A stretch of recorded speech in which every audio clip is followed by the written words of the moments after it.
In this video, you're going to learn how to find the complement and the supplement of an angle, but with a little bit of a twist because we're going to be working with degrees, minutes, and seconds. So we're going to go through two examples. I'll show you the first one, and then the second one I encourage you to practice on your own, and we'll go through it together. So look at what we're given here. We're given 23 degrees, 48 minutes, 52 seconds.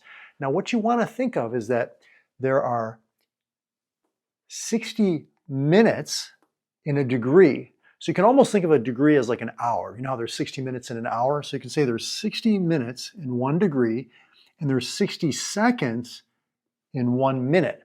So what we're going to do is we're going to say if we want to find the complement of this angle, remember complement means that the angles add up to 90 degrees. So if we take 90 degrees and we subtract this angle right here, 23 degrees, 48 minutes, and 52 seconds, what we're going to have to do is we're going to have to borrow from the degrees. So what I'm going to do is I'm going to say instead of 90 degrees, I'm going to borrow 1 degree, okay, which remember 1 degree, remember degree is like an hour, so we're going to borrow 60 minutes, and then we're going to borrow a minute from these 60 minutes, making this 59 minutes, and there's 60 seconds in that 1 minute that we borrowed.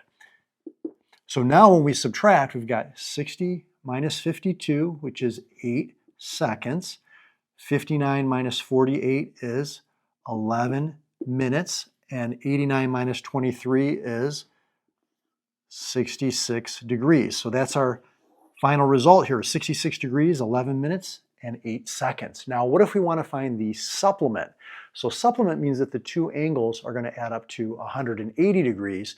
So we're going to do the same process. We're going to start with 180 degrees, and we're going to subtract this angle here, which is 23 degrees, 48 minutes, and 52 seconds. But we're going to have to borrow because, see, we really can't say 0 seconds minus 52 seconds. So we're going to start over here and say, let's borrow 1 degree from the 180 degrees, making this 179 degrees. Of course, in 1 degree, there's 60 minutes, just like there's 60 minutes in an hour.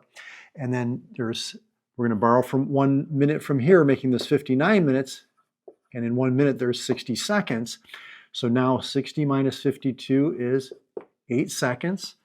59 minus 48 is 11 minutes, and 179 minus 23 is how many? 6, 5, 1. 156 degrees, 11 minutes, and 8 seconds, and you got it. So let me erase the whiteboard, and I'll have you do the second one on your own, and we'll check it and go through it together. Okay, go ahead and give number 2 a go here. We've got 48 degrees, 29 minutes, and 55 seconds. How would you find the complement of that angle and the supplement of that angle?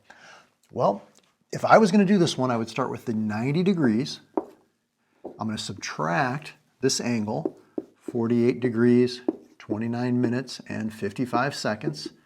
And I'm going to have to borrow because 0 minus 55, we can't do that, right?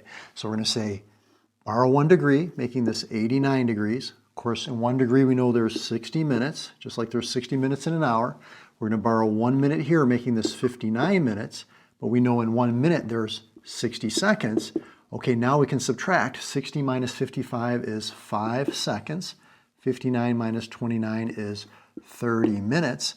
And 89 minus 48 is 41 degrees. So we have 41 degrees, 30 minutes, and 5 seconds. Okay, now if we want to find the supplement of this angle, we're going to have to take it away from 180 degrees, right? So we've got 180 minus this angle. So 48 degrees, 29 minutes, 55 seconds. Okay, so we have to borrow, remember, because 0 minus 55, we can't do that. So we go to the 180, we borrow 1 degree, making this 179 degrees. But in 1 degree, there are 60 minutes, just like there's 60 minutes in an hour. We're going to borrow 1 minute from here, making this 59 minutes. But in 1 minute, we know there are 60 seconds. Now when we subtract, we get 5 seconds, 30 minutes, and let's see, 9 minus 8 is 1, 7 minus 4 is 3, 131 degrees, 30 minutes, and 5 seconds. So if you want to learn more about working with degrees, minutes, and seconds, I've got a video that I'll direct you over to where we talk about how to go from degrees, minutes, seconds just to degrees in decimal form, and vice versa. When you have a degree that has a decimal component to it and you want to put it back into the degree, minute, second form. So follow me over to that video. We'll get some more practice. I'll see you there.